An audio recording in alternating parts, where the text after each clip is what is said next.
Hello student, আশা করছি তোমরা সকলেই অনেক ভালো আছো। আজকে আমরা আলোচনা করব অগ্নিবীর আর্মি 2025 সালের জন্য অত্যন্ত গুরুত্বপূর্ণ প্রশ্ন ও উত্তর। আজকে আমাদের প্রথম প্রশ্ন রয়েছে, পাট উৎপাদন কোন রাজ্যে সব থেকে বেশি হয়? এর সঠিক উত্তর হবে পাট উৎপাদন সব থেকে বেশি হয় হচ্ছে অপশন সি, অর্থাৎ পশ্চিমবঙ্গ রাজ্যে। তারপরে চলে যাব পরবর্তী নাম্বার কোশ্চেনে। পরবর্তী আমাদের দ্বিতীয় নাম্বার কোশ্চেন রয়েছে, নিচের কোনটি ভারতীয় সংসদের অধিবেশন নয়? এর সঠিক উত্তর হবে এখানে ভারতীয় সংসদের অধিবেশন নয় হচ্ছে গ্রীষ্মকালীন অধিবেশন। তারপরে চলে যাব পরবর্তী নাম্বার কোশ্চেনে। পরবর্তী আমাদের তৃতীয় নাম্বার কোশ্চেন রয়েছে, পরিবেশ সুরক্ষা আইন কত সালে হয়? এর সঠিক উত্তর হবে পরিবেশ সুরক্ষা আইন হয় হচ্ছে অপশন সি, অর্থাৎ 1986 সালে। তারপরে চলে যাব পরবর্তী নাম্বার কোশ্চেনে। পরবর্তী আমাদের 4 নাম্বার কোশ্চেন রয়েছে, সাইল্যান্ড ভ্যালি কোন রাজ্যে অবস্থিত? এটা কিন্তু একটি অত্যন্ত ইম্পর্টেন্ট একটি কোশ্চেন রয়েছে, সাইল্যান্ড ভ্যালি কোন রাজ্যে অবস্থিত?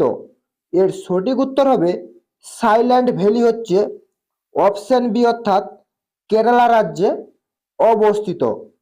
তারপরে চলে যাব পরবর্তী নাম্বার কোশ্চেনে। পরবর্তী আমাদের 5 নাম্বার কোশ্চেন রয়েছে, ম্যাকমোহন লাইন কোন দুটি দেশের সীমানা নির্ধারণ করে? এর সঠিক উত্তর হবে ম্যাকমোহন লাইন হচ্ছে অপশন এ, অর্থাৎ ভারত ও চীন দেশের সীমানা নির্ধারণ করে। তারপরে চলে যাব পরবর্তী নাম্বার কোশ্চেনে। পরবর্তী 6 নাম্বার কোশ্চেন রয়েছে, ভারতের নেপোলিয়ন কাকে বলা হয়? এর সঠিক উত্তর হবে ভারতের নেপোলিয়ন বলা হয় হচ্ছে এখানে অপশন ডি, অর্থাৎ সমুদ্রগুপ্তকে। তারপরে চলে যাব পরবর্তী নাম্বার কোশ্চেনে। পরবর্তী আমাদের 7 নাম্বার কোশ্চেন রয়েছে, নেহরু ট্রফি কোন খেলার সাথে যুক্ত? এর সঠিক উত্তর হবে নেহরু ট্রফি হচ্ছে অপশন বি, অর্থাৎ হকি খেলার সাথে যুক্ত। এটাও একটি অত্যন্ত ইম্পর্টেন্ট একটি কোশ্চেন রয়েছে, নেহরু ট্রফি কোন খেলার সাথে যুক্ত? তারপরে চলে যাব পরবর্তী নাম্বার কোশ্চেনে।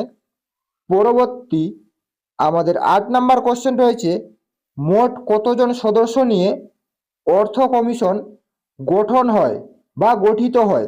এর সঠিক উত্তর হবে মোট হচ্ছে 5 জন সদস্য নিয়ে অর্থ কমিশন গঠিত হয়। তারপরে চলে যাব পরবর্তী নাম্বার কোশ্চেনে। পরবর্তী আমাদের 9 নাম্বার কোশ্চেন রয়েছে, ভারতের সর্বপ্রাচীন পর্বতমালার নাম কি? এখানে 4টি অপশন দেওয়া রয়েছে, ভারতের সর্বপ্রাচীন পর্বতমালার নাম কি? এর সঠিক উত্তর হবে ভারতের সর্বপ্রাচীন পর্বতমালার নাম হচ্ছে অপশন সি, অর্থাৎ আরাবল্লী। তারপরে চলে যাব পরবর্তী নাম্বার কোশ্চেনে। পরবর্তী 10 নাম্বার কোশ্চেন রয়েছে, বাংলার দুঃখ হিসাবে কোন নদী পরিচিত? এর সঠিক উত্তর হবে বাংলার দুঃখ হিসাবে পরিচিত হচ্ছে দামোদর নদী। তারপরে চলে যাব পরবর্তী নাম্বার কোশ্চেনে। পরবর্তী আমাদের 11 নাম্বার কোশ্চেন রয়েছে, অনিলা দেবী ছন্দ নামে কে পরিচিত? অনিলা দেবী ছন্দ নামে পরিচিত হচ্ছে নারায়ণ দেবনাথ, শরৎচন্দ্র চট্টোপাধ্যায়, আশাপূর্ণা দেবী বা গগেন্দ্রনাথ ঠাকুর?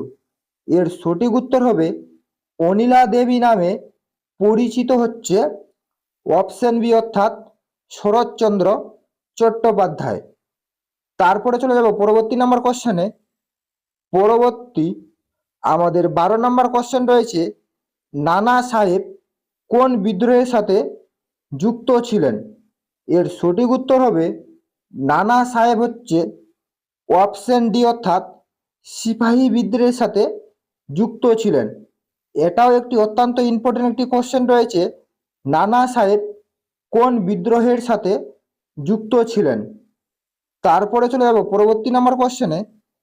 পরবর্তী আমাদের 13 নম্বর কোশ্চেন রয়েছে, ভারতের প্রথম কাগজ কল কোন রাজ্যে নির্মিত হয়? এর সঠিক উত্তর হয়ে যাবে ভারতের প্রথম কাগজ কল নির্মিত হয় হচ্ছে অপশন এ অর্থাৎ পশ্চিমবঙ্গ রাজ্যে। তারপরে চলে যাব পরবর্তী নাম্বার কোশ্চেনে।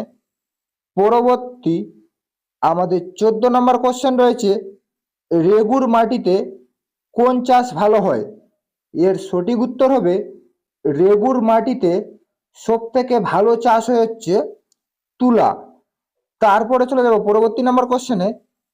পরবর্তী আমাদের লাস্ট 15 নম্বর কোশ্চেন রয়েছে, ভারতে কয়টি সংরক্ষিত জীবমণ্ডল আছে?